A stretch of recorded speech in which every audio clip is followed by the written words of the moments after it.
Hello guys, welcome to the Rich Money. तो दिन के बज रहे हैं 3:07। अभी मार्केट क्लोज होने में 20 मिनट बचा है, 15-20 मिनट बचा हुआ है। तो आज हम लोग बात करते हैं आज क्या हुआ, कल मैंने क्या कहा था और कहाँ पे एंट्री बनती थी, कहाँ पे स्टॉप लॉस होता था और कल क्या हो सकता है मार्केट में। ठीक है, तो चलिए शुरू करते हैं बैंक निफ्टी से। तो बैंक निफ्टी की अगर हम बात करें तो कल मैंने बोला था कि ये तो मोर लाइकली है कि गैप अप खुलेगा नहीं ज़्यादा। ठीक है, उसके चांसेस बहुत कम थे क्योंकि वॉल्यूम ज़्यादा था नहीं क्लोजिंग में। तो आप देख सकते हैं कि अगर मैं इसको जूम आउट करता हूँ थोड़ा सा। ठीक है, मार्केट यहाँ पे कल क्लोज हुआ था, यहाँ खोला हुआ हल्का सा गैप अप है। ठीक है, इसने पहले 15 मिनट में भी अंदर चला गया, मतलब एक रेड कैंडल बनाया और आप देख सकते हो कि 37,000 के लेवल को इसने अंदर ही उसको ऊपर ब्रेकआउट नहीं दे पाया, उसके ऊपर सस्टेन नहीं कर पाया और पहले 15 मिनट में ही इसने अंदर क्लोज हुआ। ठीक है, और नेक्स्ट लेवल मैंने बोला था कि ये सपोर्ट होगा 36,800 का। तो ये आप देख सकते हो कि 16th को एक रिजेक्शन यहाँ पे दिया था, 17th को एक रिजेक्शन दिया था, 17th आई मीन कल तो दो दो बार रिजेक्शन दे चुका है इसने। और अगर आप इसको जूम आउट करोगे तो 15th को भी देख सकते हो कि यहाँ एक कंसोलिडेशन जोन था।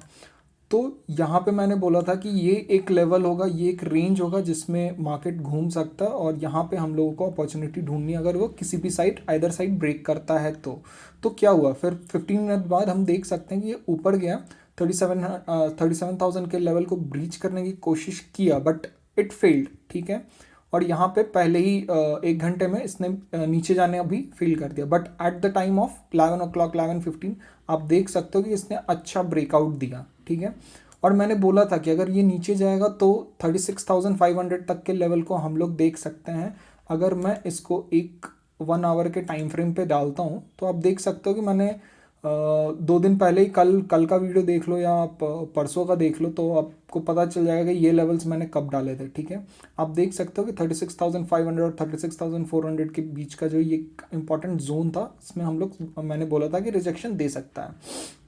तो आप देख सकते हो कि 36,000 अगर मैं इसको वापस 15 मिनट में कर दूं कन्वर्ट तो आप देख सकते हो। ठीक है, 15 मिनट में अगर आप देखो कि एग्जैक्टली पहले जैसे इसने टच किया अगले ही बार 36,500 पे इसने बियरिश कैंडल बनाया, फिर अगेन इस लेवल पे और 200 मूविंग एवरेज के को सपोर्ट लेके इसने फिर ऊपर की तरफ गया। ठीक है, अब हम लोग बात करते हैं यहाँ पे एंट्री कहाँ बनती थी। ठीक है, तो अगर हम एंट्री की बात करें, अगर 15 मिनट में आप ट्रेड कर रहे हो तो 15 मिनट पे आप यहाँ पे एंट्री ले सकते थे, एक पुल बैक, क्योंकि इसने ब्रेकआउट दिया, यहाँ से पुल बैक आया, रीटेस्ट किया इस लेवल को, फिर यहाँ पे अगर मैं इसको वापस 5 मिनट के कैंडल पे अगर आपको कर दिखाता हूँ तो 5 मिनट पे you will be more clear. ठीक है, मैं आपको दिखा देता हूँ, थोड़ा जूम आउट कर दें। अगर मैं आपको दिखाऊं, ठीक है, यहाँ से ऊपर गया, यहाँ सब पे फिर इसने वापस आने की कोशिश की, ये एक पुल बैक के कंसिडर में आप यहाँ से कहीं पे एंट्री ले रहे हो और इस लेवल पे मैं बोलूँगा इस लेवल पे बुक करेंगे और अपना स्टॉप लॉस करीबन इस लेवल के थोड़ा सा ऊपर रहेगा। ठीक है, तो ये आप कर सकते थे, ये एंट्री हो सकता था क्योंकि ब्रेकआउट हुआ, ब्रेकआउट के बाद हम लोगों ने पुल बैक के लिए वेट किया और यहाँ पे हम लोगों ने एंट्री लिया और 36,500 का लेवल मैंने पहले ही बोला था कि यहाँ पे रिजेक्शन शो कर सकता है, तो यहाँ पे हम लोग बुक कर सकते थे। तो इट वॉज अराउंड 150 पॉइंट्स, हाँ 150-60 पॉइंट्स है। अब बात करते हैं निफ्टी की। ठीक है, निफ्टी में क्या हुआ, बैंक निफ्टी और कहाँ पे इसका ट्रेड्स बनते थे, कहाँ पे इसके ट्रेड्स बनते थे। ठीक है, अगर मैं बात करूँ इसको, मैंने बोला था कि गैप अप तो नहीं होगा, अगर इस लेवल को 15,250 के लेवल को अगर ऊपर जाता है तो हम लोग नेक्स्ट रिजेक्शन 15,300 पे देखेंगे। ठीक है, अब मैं बताता हूँ ये रेंज कौन सा है। ये रेंज अगर मैं 1 आवर के टाइम फ्रेम पे जाऊँ तो आपको दिख जाएगा कि ये रेंज कौन सा है। ठीक है, ये रेंज देखो कि जो कंसोलिडेशन जोन का ये रेंज है वही रेंज में है, उसी रेंज को इसने ब्रेकआउट देने से रिजेक्शन दिया है। ठीक है, और उसी रेंज में ये अंदर आया। ठीक है, आप देख सकते हो कि पहले यहाँ पे एक कंसोलिडेशन जोन बनाया, इसने ऊपर जाने की कोशिश की पर एग्जैक्टली 15,000 ये 240-250 को इसने ब्रेक करने से मना कर दिया। आई मीन रिजेक्शन वहाँ पे आप देख सकते हो कितनी बार रिजेक्शन हो चुका है और एट द लास्ट इसने नीचे ब्रेक डाउन दिया। ठीक है, अगर और नेक्स्ट अगर आप देखो तो ये इतना नीचे तो नहीं आना चाहिए, 15,100 का तो एक लेवल था ही, बट अगर देखो तो आप यहाँ देख सकते हो कि कितना नीचे ये आ चुका है, ठीक है। और अगर मैं इसकी एंट्री की बात करूँ तो इसको अगर मैं 5 मिनट्स में डालता हूँ, ठीक है, 5 मिनट्स की अगर हम बात करें तो आपको कुछ एंट्रीज दिख जाएंगी, ठीक है। अगर आप देखो तो ये एक रेजिस्टेंस एरिया है, मतलब सपोर्ट एरिया था कल का प्रीवियस डे, जहाँ से सपोर्ट और ये लिया, ये जोन से लेकर ये जोन तक अगर मैं बात करूँ तो ये जोन से लेकर ये जोन, ठीक है। तो नीचे ब्रेकआउट दिया है, ठीक है। यहाँ के हम लोग पुल बैक पे, एक पुल बैक पे यहाँ पे एंट्री हम लोग ले सकते थे। और मैं बता सकता हूँ, और बताता हूँ मैं, अगर मैं यहाँ पे इसको डिलीट कर दूँ, ठीक है, डिलीट करके मैं एक ट्रेंड लाइन बना के दिखाता हूँ, ठीक है। आपको अगर मैं ट्रेंड लाइन दिखाऊँ तो ट्रेंड लाइन अगर आप देखोगे तो यहाँ से, आई थिंक वेट इसको डिलीट करने दो, यहाँ से आप देख सकते हो कि यहाँ पे इसने एक ट्रेंड लाइन और एक फ्लैगिश पैटर्न बनाया है, ठीक है। तो यहाँ कहीं पे आपका ब्रेकआउट हुआ है तो आप एक अच्छे वॉल्यूम, अगर मैं इसके वॉल्यूम दिखाता हूँ फ्यूचर्स के चार्ट में, मैं वॉल्यूम दिखा देता हूँ, फ्यूचर्स, निफ्टी फ्यूचर्स, ठीक है। निफ्टी फ्यूचर्स अगर आप देखो तो अच्छे वॉल्यूम के साथ इसने ब्रेकआउट दिया, ब्रेकडाउन दिया है, ठीक है।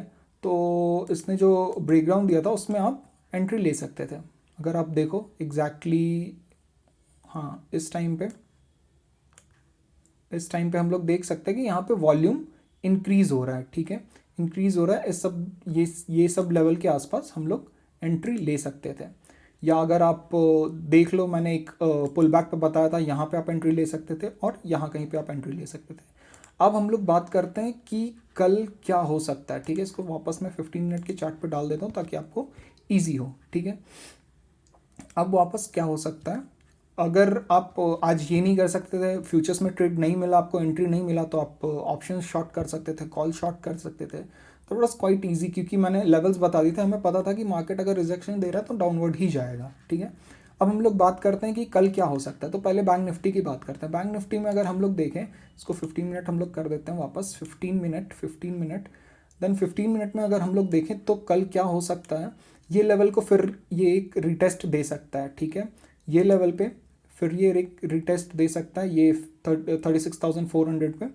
अगर मार्केट यहाँ खुलता है आसपास, यहीं पे तो क्लोज हो रहा है, अगर गैप अप गैप डाउन नहीं होता है तो यहाँ पे हम लोग एक रिजेक्शन देख सकते हैं, यहाँ पे एक सपोर्ट हम लोग फिर देख सकते हैं। और अगर इसको ब्रेक करता है ये लेवल तो हम लोग यहाँ पे एक पुल बैक और इसमें एक शॉर्टिंग अपॉर्चुनिटी देखेंगे, अगर इसके नीचे सस्टेन कर रहा है तो।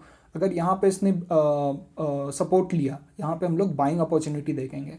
और मे बी ये एक लेवल आपको रिजेक्शन शो कर सकता है, ये एक लेवल 36,800 रिजेक्शन शो कर सकता है।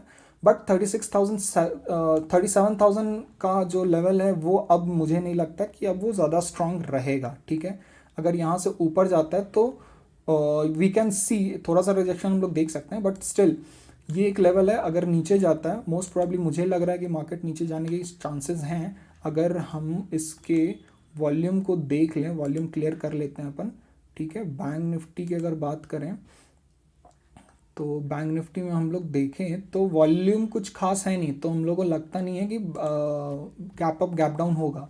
तो कहीं यहाँ पे अगर कहीं खुलता है तो हम लोग यहाँ पे देखेंगे, यहाँ पे हम लोग बाइंग अपॉर्चुनिटी ढूंढेंगे। अगर इस लेवल में हमें कहीं बाइंग अपॉर्चुनिटी मिलता है तो हम लोग बाइंग अपॉर्चुनिटी ढूंढेंगे। अगर नीचे जाता है तो हम लोग यहाँ पे अगर पुल बैक मिलता है तो हम लोग शॉर्टिंग अपॉर्चुनिटी देखेंगे, ठीक है। अगर मैं निफ्टी की बात करूँ तो निफ्टी में भी कुछ खास वॉल्यूम था नहीं।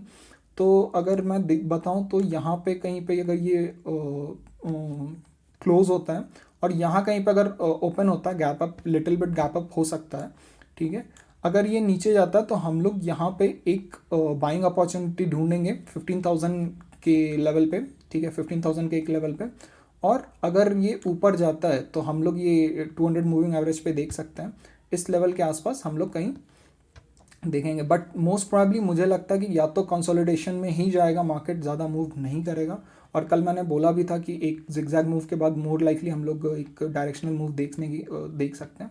तो मुझे लगता है कि कल कुछ खास डायरेक्शनल मूव देखने को तो नहीं मिल सकता, बट लेट्स सी। अगर ये नीचे आता है तो हम लोग यहाँ पे एक बाइंग अपॉर्चुनिटी ढूंढेंगे, ठीक है। और अगर ये यहाँ से डायरेक्ट ऊपर जाता है तो हम लोग इस लेवल पे इस लेवल के आसपास हम लोग शॉर्टिंग अपॉर्चुनिटी ढूंढेंगे, ठीक है। 15,200 के लेवल पे, इस लेवल पे, ये जो सपोर्ट एरिया है इस लेवल पे हम लोग 15,200 के लेवल पे हम लोग शॉर्टिंग अपॉर्चुनिटी ढूंढेंगे, ठीक है। तो बाकी अब मैं आपको लेवल दिखा देता हूँ तो ताकि आप ध्यान रहे, ठीक है। तो रेस्ट हम लोग देखते हैं कल क्या होता है। और अगर आपको ये मेरा एनालिसिस वीडियो अच्छा लग रहा है तो लाइक करें, शेयर करें और अपने दोस्तों के साथ शेयर करें जिनको ज़रूरत हो, जो ट्रेडिंग में इंटरेस्टेड हो।